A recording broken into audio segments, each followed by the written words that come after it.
တကယ်ကြောင်လို့မင်္ဂလာညချမ်းပါဒီနေ့ထူးခြားမှုလေးနဲ့ရရှိတဲ့လေးကိုတင်ပြပေးပါမယ်ပထမဆုံးတင်ပြလိုတော့အကြောင်းညာလေးကပြည်သူစစ်ရွာတွေပေါ့နော်ပြည်သူစစ်ရွာကြီးတယ်ပြည်သူစစ်တဲ့ရွာတွေမှာဆိုရင်တပ်မတော်သားအချို့လည်းရှိတယ်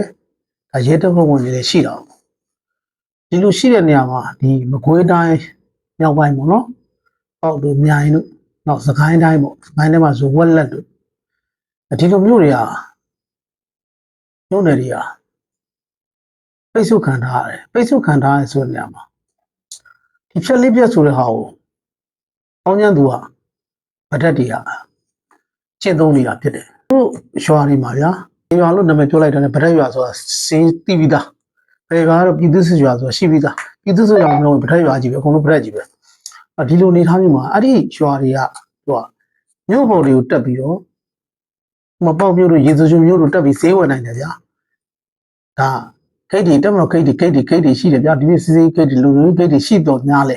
ဒီရွာဗရက်တွေကတောက်လျှောက်တက်ပြီးဈေးဝယ်ပြီးတော့စားတယ်အေးစီစီနေလို့ရတယ်အေးစီထိုင်လို့ရတယ်အနေထားမျိုးဖြစ်တယ်တစ်ဖက်မှာပြည်သူစစ်ရွာတွေကြတော့မြို့ပေါ်တက်ပြီးတော့ဈေးဝယ်လို့မရဘူးရွာချင်းဆက်လန်းနေတဲ့ဟိုဖြတ်တော့ပိတ်ဆို့ထားတယ်ဒါဒီလိုတွေပြီးရွာကိုဝိုင်းပြီးတိုက်တယ်ဒီလိုလှုပ်ဆောင်နေတာဗျာဟိုပြောင်းပြန်ဖြစ်နေတယ်ဗျာကိုယ့်စီကဖြက်လေးပြက်ချက်ရမယ်ဟာကိုသူကပြန်ပြီးကိုပြည်သူစစ်ရွာတွေကိုမြို့တွေကိုပြန်ပြီးဖြတ်တောက်ထားတာဗျအဲ့ဒီပုံစံမျိုးသွားတွေ့ရတယ်ဒါဘာကြောင့်လဲဆိုတော့ဒါစနစ်တကျစီမံခန့်ခွဲဖို့တော့လိုအပ်တယ်လို့ကျွန်တော်မြင်ပါတယ်ဘာဖြစ်လို့ဆိုတော့ရွာနာမည်ပြောလိုက်တာ ਨੇ ဒီရွာ PDF ရွာဒီရွာပြည်သူစစ်ရွာဆိုတာခွဲခြားလို့ရတယ် PDF ရွာလာဆိုရင်မြို့ထဲကိုဝင်ခံလို့မရအောင်မြို့ထဲကိုဝင်မခံလို့မရအောင်ဖြတ်တောက်ထားရမယ်အနေထားမျိုးလုပ်ပြရမယ်ဒါမှသာသူတို့လည်းဟိုဒီဝေဒနာကိုပြန်ပြီးခံစားရမှာပေါ့အခုကဘလို့ပြောင်းပြန်ဖြစ်နေဆိုရင်တမတော်သားတွေရှိတဲ့ပြည်သူစစ်ရွာတွေနော်ရဲတပ်ဖွဲ့တွေရှိတဲ့ပြည်သူစစ်ရွာတွေဒီရွာတွေကအပြိုထွက်ပြီးဈေးဝယ်လို့မရဘူးဟိုစားရိတ်ခါတော့မှပဲကျွန်တော်တို့လင်းရင်နဲ့ချပေးမှာဝိုင်တွင်းနဲ့ချပေးမှာစားတော့ရတဲ့အနေအထားမျိုးကြီးဖြစ်လာတယ်ဒါဘာကြောင့်ဖြစ်လဲဖြစ်ဆိုတော့ကျန်တော့ကိုပြန်ပြီးတော့ဖြက်လေးဖြက်ပြန်ကိုတော့ပြန်ပြီးဖြက်လေးဖြက်လုပ်နေတာဒီလိုအနေထားမျိုးသွားတွေ့ရတယ်ဒါကတော့ရလှန်ပြလို့ရတဲ့အကြောင်းအရာတွေလို့ကျွန်တော်ထင်တယ်ဒီ PDF ရွာတွေရှိရဗျာရွာနာမည်ပြောလိုက်တာ ਨੇ မပေါ့မှာဆိုရင်ဗျာရွာနာမည်ဘယ်ရွာလို့ဒါ PDF ရွာရွာဆိုမျိုးတို့အတက်ပုံမခံနဲ့အဝင်ကိုခံပြောင်းအဲ့ရွာထွက်လာမိမဖြစ်ယောက်ျားဖြစ်ပြောင်းမှအဝင်မခံနဲ့ဘိတ်ပုတ်ကူလည်းတက်ဆရာအကြောင်းရှိရေစကြိုလည်းသွားဆရာအကြောင်းရှိပိတ်ထားအောင်ဒီရွာလူတွေဆိုရင်အမှုနဲ့ကြည့်လိုက်တာဘယ်ရွာဘယ်ရွာဆိုတော့ဒါ PDF ရွာဆိုအသိနေပြီဗျာ PDF ဆိုအသိနေပြီဆိုလိုတာဘာလဲဆိုတော့အခုလက်ရှိချိန်မှာဒါတရားခံပြည်သူစစ်တို့ဘာလို့ပေါ့ကဆိုတော်တော်စားကြမြစ်ကုန်မရှိတော့ဘူးအကြတလားလဲတလားမိတယ်ဒီဖြစ်လေးပြပြူအောင်ဂျန်သူကတောက်ပြည်လေးတောင်းချမ်းသူကကျင့်သုံးနေတယ်အခုကိုရှိရပြည်သူတွေကငတ်ပြတ်ပြီးတော့အဲ့မှာပြည်သူစစ်တွေရောရွာသားတွေရောရွာသားတွေရောပြည်သူတွေရောငတ်ပြတ်ပြီးဒီလိုဖြစ်နေတာဒါကတော့တခုခုတော့လွဲနေပြီဟိုစီမံခွင့်ရှိတဲ့သူတွေဒီပေါ့နော်ကျောင်းပြန်ပြီးလှန်ပြလို့ရတဲ့အတားကိုကျိုးရှင်းလေးပဲဂိတ်တွေအများကြီးရှိတယ်ပြည်ရဲရွာတက်လာတယ်ဘယ်ရွာဆိုရင်ပြည်ရဲရွာစီးရင်ရှိပြီးသားအဲ့လောက်မှမရှိရင်လည်းဒီမျိုးနယ်တစ်ခုမှာတော့အုပ်ချုပ်ရေးဘိုင်းမှာဟိုဖြစ်နော်စီမံရေးဘိုင်းမှာကြိုက်တဲ့ဘိုင်းမှာတောင်းယူတဲ့ဘယ်ရွာဆိုရင်ဒါတော့လို့မရဘူးဒီရွာပြည်ရဲရွာသိပြီးသားပြည်ရဲရွာဆိုပြည်ရဲရွာတက်လာတဲ့လူမှန်တယ်များအကုန်လုံးကတော့မျိုးတော့ဝင်မခံကိုပိတ်ရအောင်အဲ့ဒီထွက်တဲ့ကုန်ပစ္စည်းအဲ့ဒီကဘာမှချက်ပိုးရှိရင်ဖြစ်ရမှာဟာကိုကဘယ်လိုဖြစ်နေဆိုတော့ကိုပြည်သူစစ်ရွာတွေကဒီကောင်တွေရွာချင်းဆက်လင်းနေမှာဖြတ်ပြီးကိုပြည်သူစစ်ရွာတွေဖြတ်တော့ခံရတဲ့ပြည်သူတွေတော်တော်ဒုက္ခရောက်နေဒါကျွန်တော်အခုဖွက်ပြောရဲဆိုတာတကယ်ဟိုတနာလို့ဟိုမှာငတ်ပြန်နေတဲ့ပြည်သူတွေကိုတနာလို့ရဲတပ်ဖွဲ့ဝင်တွေရောတပ်မတော်သားတွေရောဟိုပြည်သူစစ်တပ်ဖွဲ့ဝင်တွေရောအကုန်ငတ်နေတာ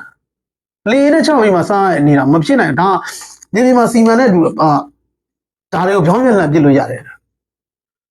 ဒါလေးတော့ကြံပြုတ်တင်ပြလို့ညမှာတော်တော်ချင်းနေဆိုးလို့နောက်ဒုတိယအကြောင်းအရာတစ်ခုအနေနဲ့ကတော့ဒါမိုးကုတ်ပေါ့နော်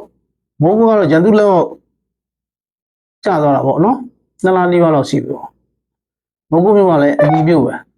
ဟိုစဖြစ်တော့ကတော့တပြေပန်းနဲ့ကျုံစုခဲ့တဲ့မြို့ပေါ့မိုးကတော့စင်ကတ်တော်မှာ9သိန်းလောက်ပေးဝယ်နေရ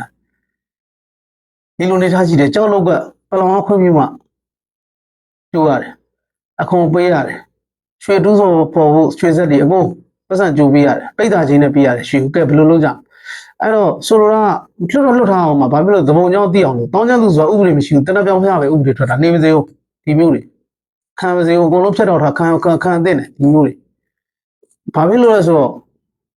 ့တောင်းကျမ်းသူလောက်မှနေရတာနဲ့နော်ဥပဒေရှိတဲ့နော်ချိန်ခံဥပဒေနဲ့အုပ်ချုပ်နေတဲ့ဒီတက်မတော်ဒီဥပဒေရဲ့အေးကောင်တော့မှနေရတာဘလို့နေလဲဘလို့ကွာဟလဲဆိုသိအောင်တော့အထားရအောင်မှဖြစ်တယ်ရှင်းတော့ကျွန်တော်တို့ကတော့အမှန်တိုင်းပြောတာပြည်သူလူထုဆိုရင်ကျွန်တော်တို့ကိုယ်တိုင်လဲကိုညီမဝင်လေကိုမြေကြီးလဲဆင်းတယ် ground လဲဆင်းတယ်တွားလာနေတာပဲကျွန်တော်တို့ဒီရေပေးဆိုလဲရေပေးတွားတယ်တွားလာနေတာဆိုတော့ဘာလဲဆိုတော့တလားတဲ့လူတလားတယ်မတလားတဲ့မတလားထိုက်တဲ့လူဆိုမတလားဘူးဒါမှမဟုတ်လင်းပြောတာတလားလို့မရဘူးချိုးဟာတွေကပြက်သားရှင်းမှာလုံမှာပြီးမဲ့ကိစ္စတွေပြက်သားလုံပြရမှာပဲကျွန်တော်တို့ကအာနာနေလို့မရဘူးအာနာတွေကဗမာချင်းမလို့မဟုတ်ဘူးအာနာနေရလားဘာလားတော့ကျွန်တော်မသိဘူးတစ်ချိန်တော့လောက်ခဲ့တဲ့ဟာတွေနဲ့ပြန်ရှင်းကြည့်အခုလောက်လောက်ကန်နေတယ်ဆိုတာဘာမှမဟုတ်သေးဘူးရင်တော့အဲ့လိုလို့အကုန်လုံးဆွတ်ထွက်လမ်းမရောဆွတ်တော့အကုန်စူးစီးရလို့တော့အထက်မှာဗာလေလုံးချင်းလက်မထုတ်တော့လေသွားလို့နော်လက်မလာထုတ်လေသွားလို့တော့ကိုင်းဆိုင်ရှင်လာတော့လက်မလာထုတ်ကိုင်းသွားဆိုဒီလိုပဲပေးလို့တယောက်စီပဲဖုန်းမှမနေခိုင်းဘူးစူးစီးရွာမှာတော့မနေခိုင်းဘူးစူးစီးပါပဲလုပ်ပြတာဆွတ်ထုတ်ပြရမှာအခုဗရက်ရွာတွေဒီလိုဆွတ်ထုတ်မှာဆွတ်ထုတ်အောင်နော်ဆွတ်ထုတ်ပြီးတော့ဖြတ်ကိုဖြတ်ပြမှာဒီလိုလုပ်မှာပဲရမှာကိုကြီးမစားလို့ပြောတာမဟုတ်ဘူးပြည်ရင်းတောင်းကျမ်းမှုကတော့ကျွန်တော်တို့တော့နေစတော့လဲစာအုပ်တွေအများကြီးရှိတယ်ပြည်ရင်းတောင်းကျမ်းမှုနေလက်ဆွဲလို့ကတော့ပြည်ရင်းတောင်းကျမ်းမှုတွေမှာအများကြီးဒါတွေဖတ်ကြည့်လိုက်ဒီတောင်းကျမ်းသူဘယ်လိုထိန်းသိမ်းရမယ်ဆိုတော့နီးလေးသေးရတယ်တောက်ထုတ်လုံးကြီးကတော့မှရှိပြီးသားနီးနာတွေရှိပြီးသားတောင်းကျမ်းသူနဲ့ပတ်သက်နေနေရမယ်နီးနာတွေရှိပြီးသားဒါတော့ရှင်းပြမလုံသေးလို့လက်တွေအကောင့်ထည့်ပြီးမလုံသေးလို့နော်ကခဲတခုမှမရှိဘူးအခုမှဟာအသစ်တီထွင်ပြီးတော့ဟာကိုလိုက်ရှာပြီးလုံးအောင်မဟာမှုမဟုတ်ဟိုးရင်တမိုင်းဆက်တဲ့လွတ်လပ်ရပြီးဆက်တဲ့တိုက်ပွဲတွေမှာပြည်ရင်းတောင်းကျမ်းမှုထူပြောတဲ့ကာလပြည်ရင်းတောင်းကျမ်းမှုကိုဘလို့နှိမ်နှင်းခဲ့တယ်ဆိုတော့တမိုင်းထောက်အဲ့ဒီကဖိုင်ကောက်လှန်လိုက်တာနဲ့ဖက်လိုက်တာနဲ့ဘယ်ရာဆိုဘလို့နီးကိုလုံးတယ်ဘယ်မှာဘယ်လိုနီးနာတွေရှိတယ်ဆိုတာရှိပြီးသားဒါတွေပြန်သုံးရင်အေးစစ်စစ်ဟိုဖြစ်လို့ရတယ်နော်ဟိုလက်ရှိနောက်ချုံတော့ဘုံကျဲတာလေသူတို့တောင်းကျမ်းသူခေါင်းတွေပေါ်ကြီးတက်ပြုတ်ကြလို့ပြောတယ်နော်တဲတဲ့နေရာတွေတဲခိုးတဲ့နေရာတွေပြည်သူ့ကြားမှာဝင်ပုံးနေတယ်နောက်ချိုးကလူတွေကရှောင်းရမလားဘာလားရှောင်းတော့ဘာဖြစ်လို့ရှောင်းလို့ဆိုတော့တောင်းကျမ်းသူနဲ့တွဲမနေတာကောင်းတယ်ရှောင်းနေဒီကောင်နဲ့တွဲချိန်ဘယ်ချိန်ကိုကောင်းဖို့ဖုံးပြုတ်ကြမလဲဆိုတော့မသိကြဘူးနော်ဒီညလည်းကြားလိုက်နေလေကောင်းဖို့ဘာဖြစ်လို့ဆိုတော့တောင်းကျမ်းသူနဲ့တွဲမနေရဘူးတွဲနေလို့မရဘူးဆိုတာကြနော်ဖြစ်လို့မရဘူးဆိုတော့ထုတ်ပြန်ထားပြီးသားရှောင်းကြရှိရရှောင်းနော်တောင်းကျမ်းသူနဲ့တူရှိလို့ကတော့ဘယ်နာကဘယ်အစောဘယ်အိမ်ဆိုအချိန်မီကိုကောင်းဖို့ဘုံပြုတ်ကြလာတယ်အဲရှောင်းကြရှိစောစီးရှောင်းဒါတော့နောက်ဆုံးနဲ့ပတ်သက်လို့ကျွန်တော်ပြောတာနောက်ဆုံးသတင်းတစ်ခုကတော့ဒါသတင်းရလို့မဟုတ်ပါဘူးနော်နိုင်ငံကြောင်းရလေးပေါ့ရွေးကောက်ပွဲလုပ်မယ်ဆိုပြီးတော့ဒါဒီအလူငွေလက်ခံဖို့ပေါ့နိုင်ငံတော်ကြီးကပြောသွားတယ်ရှိတယ်ဒါဩဂတ်ဒီစက်တင်ဘာလအောက်တိုဘာလထဲမှာလည်းဒါသကောင်စင်းတွေကောက်တော့မယ်သကောင်စင်းတွေကောက်မယ်ပြီးဒါရွေးကောက်ပွဲနောက်နဲ့မှသူတို့လုပ်မယ်လုံးဖို့ဆိုတာတေချာတဲ့လောက်ဖြစ်သွားတယ်ဒါနိုင်ငံတော်ကြီးကကိုယ်တိုင်နှုတ်ကနေဖွင့်ပြောတာဖြစ်တဲ့အတွက်ရှင်းလုံငန်းစဉ်တိုင်း900တိုင်းသွားမယ်လို့ပြောတာဖြစ်တဲ့အတွက်ဒါလုပ်တော့ဒီချိန်ကျရင်လုံခြုံရေးပုံပြီးယူဆိုင်ပါဘာလဲဆိုတော့ဒီချိန်မှာရွေးကောက်ပွဲကိုအကြောက်ဆုံးကအန်ဝန်ကြီးဗရက်ရွေးကောက်ပွဲလုံးဝအသေးကြောက်တယ်ဘာလို့ဆိုတော့သူတို့ကဒီမိုကရေစီကိုလိုလားတာမဟုတ်ဘူးဒီမိုကရေစီလိုလားတဲ့လူကတော့ရွေးကောက်ပွဲကိုသွားဖြတ်လို့ဖြတ်စီလုံးမှာမဟုတ်ဘူးသူတို့ကအာဏာလိုချင်တာနော်ဒီပထမမဲခိုးပြီးအာဏာရဖို့ကြိုးစားတယ်အခုနောက်တစ်ခါအာဏာစစ်နဲ့မရတော့လက်နက်ကင်ပြီးအာဏာရဖို့ကြိုးစားတယ်ဒါပဲအဖြေကအဲ့ဒါရှင်းရှင်းလေးဒီမိုကရေစီလိုချင်ပါတီဖွဲ့ပြီးပြန်ရွေးကောက်ပွဲဝင်နာသူတို့ဆိုးရဖြစ်ရင်တော့ဖြစ်နေဦးမှာလေဟောဒီနီးလန်းနေမသုံးမဲနဲ့ဒါမဲခိုးတဲ့နီးရဒါလက်နက်ကင်လမ်းစဉ်နီးရသုံးသွားတာအဲ့တော့အခုဖြစ်လာမဲ့ရွေးကောက်ပွဲမှာတချို့ဆရာမတွေရှိရကျမတို့ကတကောင်စင်းကောက်မှာဘာညာဖော်ပေါ်လာဖြစ်အောင်လားတင်တာလားရွှဲပြီးတင်တာလားဘာတင်တာလဲတော့မသိဘူးသေကုန်လိမ့်မယ်ပုံကောင်တွေကရွေးကောက်ပွဲကိုအတကောင်ကြောက်တာပြည်သူလူထုရွေးချယ်တဲ့တင်ပြထားတဲ့အစိုးရတက်လိုက်တော့တော်လာလိုက်လေခွေးဖြစ်သွားတော့သူတို့ UNG ပဲဒါကြောင့်ရွေးကောက်ပွဲအသေးကြောက်နေတာနော်အဲ့တော့ဘာမှညာမသိတဲ့တချို့ចောင်းဆရာမကျွန်တော်ကျမတို့တကောင်စင်းကောက်မှာဘာဖြစ်တယ်ညာဖြစ်တယ်နော်ကိုယ်ကိုလည်းသတိထား တချို့ကိစ္စတွေကလိုင်းအောင်ပေါ်ဘူးလားဖြစ်ချင်တယ်အသက်ပါပါသွားလိမ့်မယ်နိုင်ငံရေးလည်းဘာမှမသိဘူးလားမသိဘူးဟောဒါမျိုးတွေလည်းရှိတယ်အဲ့တော့ကျွန်တော်တို့ကတော့ပြည်သူလူထုကရွေးချယ်တင်မြှောက်မဲ့အစိုးရတရက်တက်လာတာကိုကြိုးစားမှာပဲအားပေးရမှာမလှုပ်ခါဟိုရှင်းပြောတာဒါတွေကိုမျက်စိခံလို့မဖြစ်ဘူးနောက်ကိုယ့်အနေနဲ့လည်းကိုကြည့်ကိုပေါ်ဘူးလားဖြစ်ချင်တာလေးတခုနဲ့စွတ်ပြီးလုပ်တယ်ပြောနေတယ်တိတော့မှရှောက်တင်တာတွေ့ပါတယ်နိုင်ငံတော်အရေးကြီးတယ်ဒါ NUG ဘက်ကတော့ဒါအသေးကြောက်မှာနော်ဖြတ်စည်းမှာဒီရအောင်ကျောင်းအကြမ်းဖက်လုပ်ရက်တွေနဲ့သူတို့ဖြတ်စည်းမှာပြီးရင်သူတို့အကြမ်းဖက်ပေါ့ဆိုရင်ပြောင်းလေပြောင်းချင်းပြောင်းစားလုပ်မှာဟိုခွေးတစ်တို့ဘာတို့ဘာဒီနေ့သတင်းတစ်ခုကြည့်လိုက်တာဗါတဲ့ဆန္ဒပြတာတဲ့ဒါပေမဲ့ဟင်းမလည်းဗမာလည်းမသိဘူးဆန္ဒပြတဲ့ပုံနဲ့ကြည့်တာစီမူတဲ့ပတ်စင်ငါပုံမဲ့တော့ရဆန္ဒပြည်သူတွေဆန္ဒပြနေပါလေဆိုပြီးလှုပ်တာအဲ့ခွေးတစ်တို့ဘာလို့လဲစောက်ချက်တစ်စမ်းမှမရှိမီဒီယာသာပြောတာဘလို့အစင်တမ်းမျိုးလော်ဘီစောက်စီတော့မရှိဘူးပြောမယ်ဆိုရင်အဲ့ဒီအနေထားမျိုးတွေ့ရတယ်နော်အဲ့တော့ဟိုပြောချင်တာဒီရွေးကောက်ပွဲ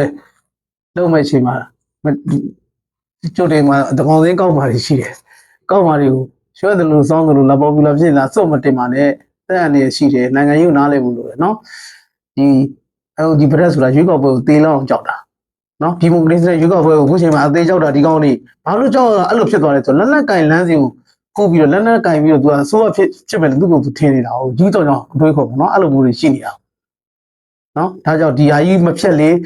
သူဒါကြီးပြည်သူရွေးချယ်တဲ့တင်မြောက်ထားအစိုးရတက်လာမှလေသူတို့ကြောက်နေပဲနော်ဒါလေးပြောချင်ပါဟုတ်ကဲ့ကျေးဇူးပါ